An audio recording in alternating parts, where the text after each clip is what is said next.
Hi ಎಲ್ರಿಗೂ ನಮಸ್ಕಾರ. ನಾನು ನಿಮ್ಮ ಗೌರವ್. ನಾವಿವತ್ತು ದ ಆಡಿಸಿ ಬಗ್ಗೆ ಮಾತಾಡ್ತಿದ್ದೀವಿ. ಮೊನ್ನೆ ಅಫಿಷಿಯಲ್ ಟ್ರೈಲರ್ ಲಾಂಚ್ ಮಾಡಿದ್ರು ಕ್ರಿಸ್ಟೋಫರ್ ನೋಲನ್ ಅವ್ರಿಗೆ ಬರೆದಂಥ ಕಥೆ. ನಾನು ಇದ್ರ ಬಗ್ಗೆ ಮುಂಚೆನೇ ಒಂದು ವೀಡಿಯೋ ಮಾಡಿದ್ದೀನಿ, ಹೇಗೆ ಶೂಟ್ ಆಯಿತು ಈ ಸಿನಿಮಾ, ಯಾವ ಕ್ಯಾಮ್ರಾದಿಂದ ಶೂಟ್ ಆಯಿತು, ಸೊ ಅದೆಲ್ಲ ಡೀಟೇಲ್ ಆಗಿ ಒಂದು ವೀಡಿಯೋ ಮಾಡಿದ್ದೀನಿ. ಅದು ನೋಡಬೇಕಂದ್ರೆ ಲಿಂಕ್ ಕೊಟ್ಟಿರ್ತೀನಿ, ಖಂಡಿತ ನೋಡಿ.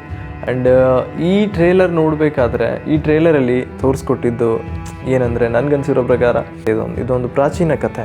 ಹೋಮರ್ ಅವರು ಬರೆದಂಥ ಒಂದು ಗ್ರೀಕ್ ಕಥೆ ಇದೆ.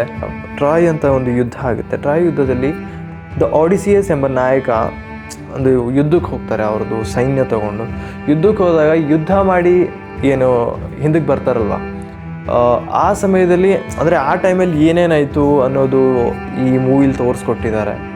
ನಾನು ಮೂವಿ ನೋಡಿಲ್ಲ, ಇದು ಇವನೇನು ಹೇಳ್ತಾನಪ್ಪ ಮೂವಿಲಿ ತೋರಿಸ್ಕೊಟ್ಟವ್ರೆ ಅಂತ ಸಾಂಗ್ ತಿಳ್ಕೊಂಡ್ರೆ, ಅಂದರೆ ಟ್ರೇಲರ್ ನೋಡಿದಾಗ ಹಂಗೆ ಅನಿಸುತ್ತೆ. ಸೊ ಅವ್ರು ಯುದ್ಧ ಮಾಡಿ ಏನು ಹಿಂದೆ ಬರುವ ಟೈಮಲ್ಲಿ ಏನು ಅದು ಅವ್ರಿಗೆ ಏನೇನು ಅಡಚಣೆಗಳಾಗುತ್ತೆ, ಏನೇನು ಅವರು ಫೇಸ್ ಮಾಡ್ತಾರೆ ಅನ್ನೋದು ತೋರಿಸ್ಕೊಟ್ಟಿದ್ದಿದೆ.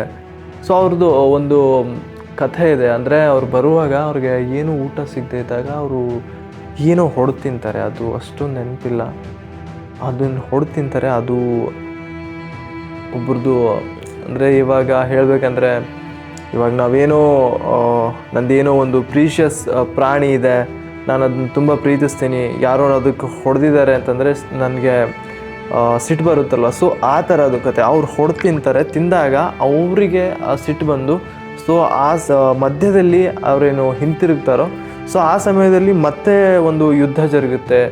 ಈ ಥರ ಅವ್ರಿಗೆ ಹೊಡೆಯೋದಕ್ಕೆ ಟ್ರೈ ಮಾಡ್ತಾರೆ, ನಂದು ಇದಕ್ಕೆ ಹೊಡೆದಿದ್ದಾರೆ ಇವರಂತ. ಸೊ ಆ ಥರ ಒಂದು ಕಥೆ ಇದೆ. ನೋಡಬೇಕು, ಮೂವಿ ರಿಲೀಸ್ ಆದಮೇಲೆ ಗೊತ್ತಾಗುತ್ತೆ ಏನಿದೆ ಕಥೆ ಅಂತ. ನನಗೂ ಎಕ್ಯುರೇಟಾಗಿ ಗೊತ್ತಿಲ್ಲ, ಏನು ಮೂವಿ ನೋಡ್ದಂಗೆ ಹಿಂಗೆ ಹೇಳ್ತಾನೆ ಅಂತ ಅಂದ್ಕೊಬೇಡಿ. ನನಗೇನು ಇನ್ಫಾರ್ಮೇಷನ್ ಸಿಕ್ಕಿದೆಯೋ ಅದ್ರ ಬಗ್ಗೆ ನಾನು ಮಾತಾಡ್ತಿದ್ದೀನಿ. And thank you so much video ನೋಡಿದ್ದಕ್ಕಾಗಿ.